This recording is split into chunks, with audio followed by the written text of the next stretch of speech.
Hello, Rock M Nation readers. It's Quentin and Adeen Rao coming to you live from Columbia, Missouri, not Amherst, Massachusetts. Apologies for not being able to make the trip, but luckily for you all, knock on wood, this should be the only game where we are not on site where Mizzou is playing football. Final score from today in Amherst: Mizzou 45, UMass 3. It was a little bit of a struggle throughout the first quarter. There were some rough patches, some bumps that Mizzou had to get over, but Corey Flagg's 80-yard interception towards the end of the first half was really a momentum saver for Mizzou as they were up 21 heading into the break and ultimately won by a point margin that was double that in 42. Adeen, I think the general sentiment from a lot of the Mizzou beat writers and a lot of people who watched this game from start to finish is that it didn't really change their outlook of the season all that much. Do you find yourself in the same boat? Yeah, I would have to say I do. For the most part, I would say the reason why my opinion has not really changed a lot is because I pretty much like learned the same thing. Like this offense is very, it needs the run game. The run game really powers this offense to a new level. Brady Cook had some good confidence boosting plays. Had completed the majority of his passes, so that's good. You know, that's really the only change I have is like, can this propel him forward? Can seeing some balls fly into the right direction, help him out?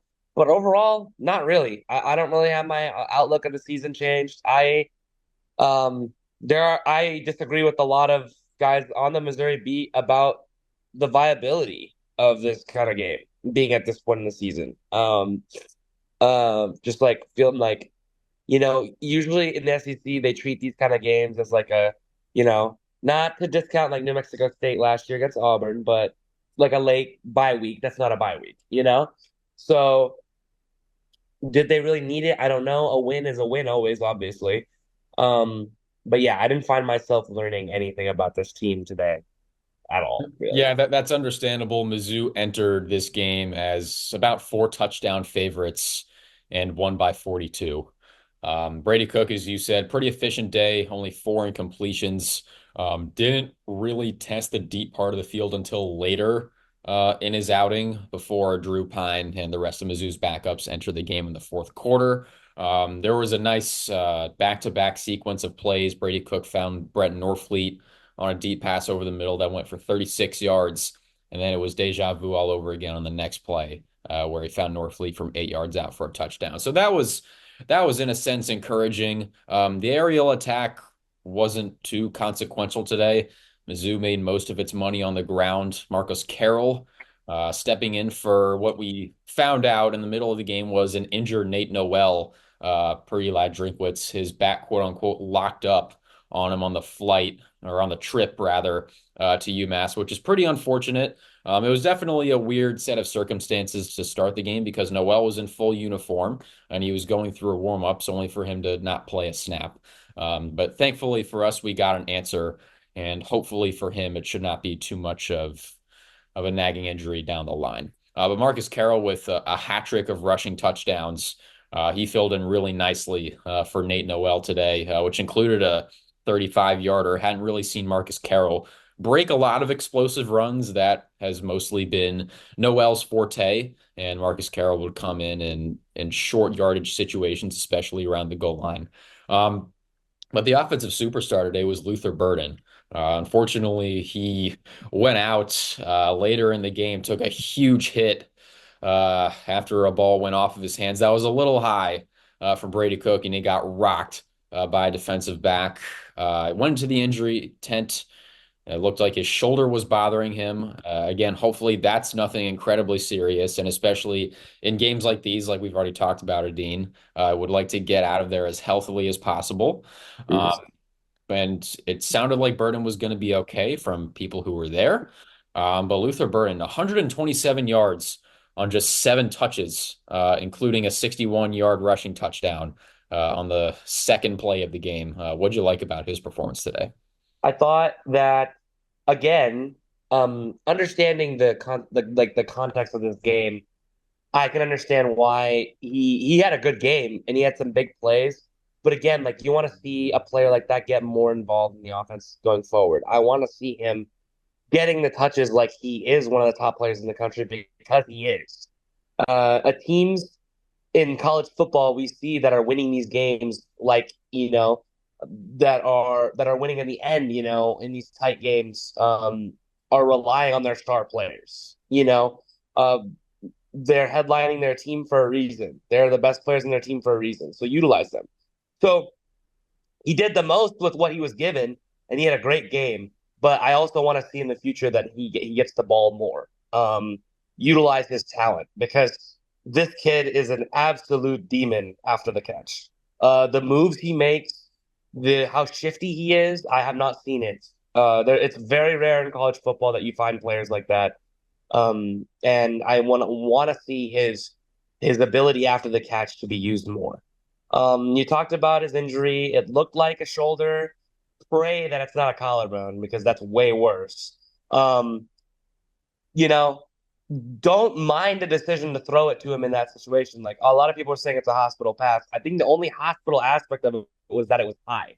Because if it was in the middle, he would have been able to brace himself for the hit while catching the football. But because he was going up for the ball, he left his whole torso exposed, and there came the big hit. And he was kind of keeled over, so it kind of looked like maybe he dislocated his shoulder, and maybe they popped it back in the tent because when he came out of the tent, he was standing up straight and fine.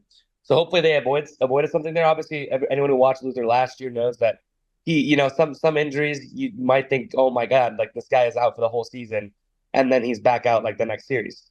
But just prayers for the best. Mizzou needs to pray that he's doing fine. One thing I like to see from today as well was you talked about earlier, Brett Norfleet getting some action. I think that one thing that last year's team did really well was spread the football around the field. And if this team wants to do even better in the passing game like they desire, and especially in the red zone like they desire, they need to find creative ways to get the ball to everybody. Mookie Cooper was very active last season, and I haven't really seen what I wanted to see out of him. There were guys like Mekhi Miller that I saw get some good touches and good big plays last year that didn't get plays, that haven't got plays this season, and Brett Norfleet is on that list. So hopefully, they can figure that out on offense. But yeah, from Luther, gonna give him 5 stars out of 5 for that performance, given what the amount of touches he got. 127 yards is pretty incredible. Yeah, and as you said, I think it was a force multiplier for Mizzou last year that they just had so many guys that could produce at a high level. We saw today Josh Manning take a pass in the flat 63 yards for a touchdown. That type of play, usually designed for a tight end. We usually see Brett Norfleet on those kinds of plays, but Josh Manning's speed proving to be valuable and to be beneficial for Mizzou. That was a nice play amidst a season of a lack of explosives, especially over the air. And then last thing from this game, I mentioned it a little bit earlier. Corey Flagg preventing a little end of half momentum from UMass after a successful fake punt and then another 13-yard run to put UMass inside of the Mizzou 10-yard line, only for Corey Flagg to come up with a huge defensive play, taking a pick 80 yards the other way to put Mizzou in field goal range. I think Corey Flagg's been pretty good this year. Him and pretty much everybody else struggled defensively last week against Texas A&M. But he's been really good for the most part for Mizzou, and obviously he came up with the biggest defensive play of the day.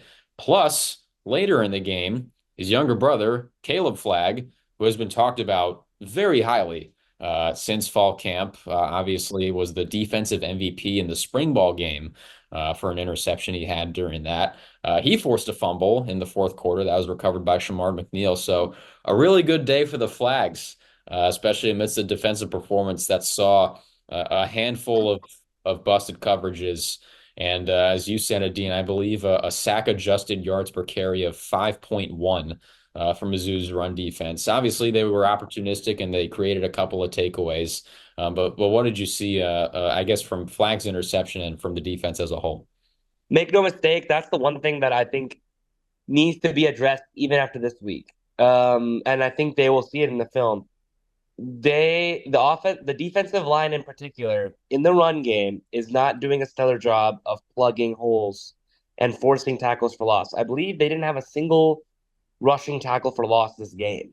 And an SEC opponent going up against UMass, you would expect better. Do I think UMass is a 1-6 team based on the way they play? No, I think they're a lot better than they look. On the record wise. The old saying of Bill Parcells, your record, you are what your record is, or you are what your record says you are. Doesn't really apply too much to UMass here. I think they're a better team than their record shows. But additionally, I do think that I mentioned it in the gamer. Mizzou for the second week in a row in the 0th percentile of defensive run stuff rate. That's just poor. Something has to give there. Teams do not win championships or just about anything with that kind of defensive performance. You win games based on the way you can stuff gaps and stop teams from generating the running at will. 5 yards per carry with adjusted for sacks is really bad. That's really bad.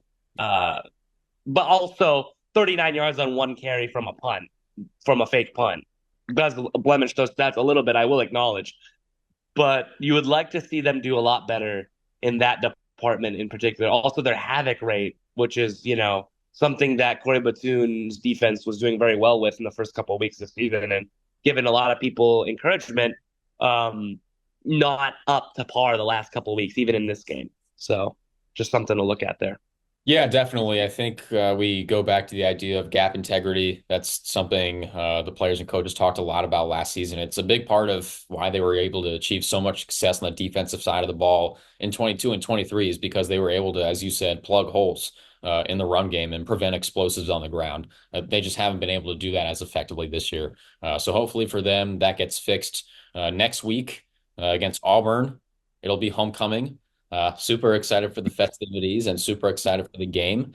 Auburn has not looked amazing, to put it pretty nicely. To be fair, they almost beat Oklahoma.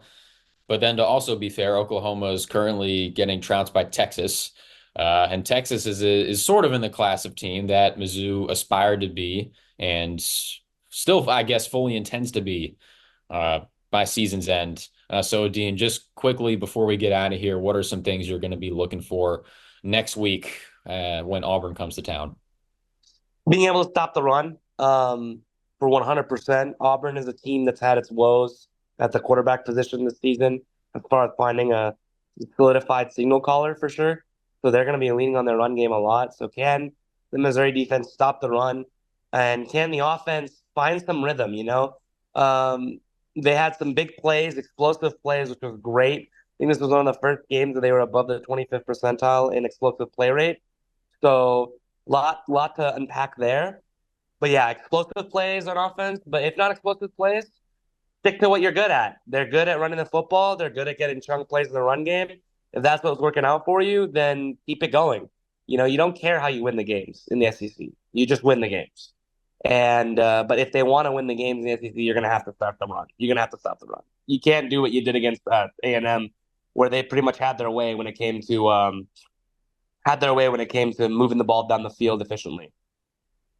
I agree. I think those are good points. And I think this goes back to what Eli Drinkwitz said after the Texas A&M game and reflecting upon it in the Tuesday presser following. The rest of Mizzou's season is going to be defined about how they respond to Texas A&M. And this week was, I guess, as good of a start as you could have asked. And next week will be a tougher test against one of the other Tigers in the SEC from Auburn, Alabama. So once again, final score, Mizzou 45, UMass 3. One of the few trips that Mizzou has taken to the Northeast in its entire college football history, proving successful as the Tigers bounce back from a crushing loss at Texas A&M. I'm Quentin Corpuel. That's Adeen Rao signing off for this edition of Rock M Reacts. Be sure to subscribe to Rock M Radio and go check out our forums on Rock M Plus. Have a wonderful rest of your weekend. Thank you, everyone, for tuning in to Rock M Radio, a proud partner of Fans First Sports Network. Rock M Radio is the official podcast network of Rock M Plus, a new and exciting subscription service provided by me and the other voices of Rock M Radio. Please take a few moments to head over to rockm.plus and sign up for an account today. The cost is only $5 a month, and the benefits include access to our live podcast, a subscriber-only message board, weekly newsletters, and more. If you enjoyed this episode of Rock M Radio and would like to see more just like it beamed directly into your personal device, make sure to click the subscribe button below and tell your friends. Our podcast feed is available through the Apple Podcast app for iPhone, Google Podcast app for Android, whatever app you listen to your podcast. You can also find Rock M Radio on Spotify. If you're looking for a podcast about your favorite team that is not the Missouri Tigers, Fan First Sports Network is your answer. A full podcast network loaded with the team-specific podcasts covering Major League Baseball, the NFL, NHL, NBA, MLS, and more. And we'll be back with more episodes of Rock M Radio coming to you soon.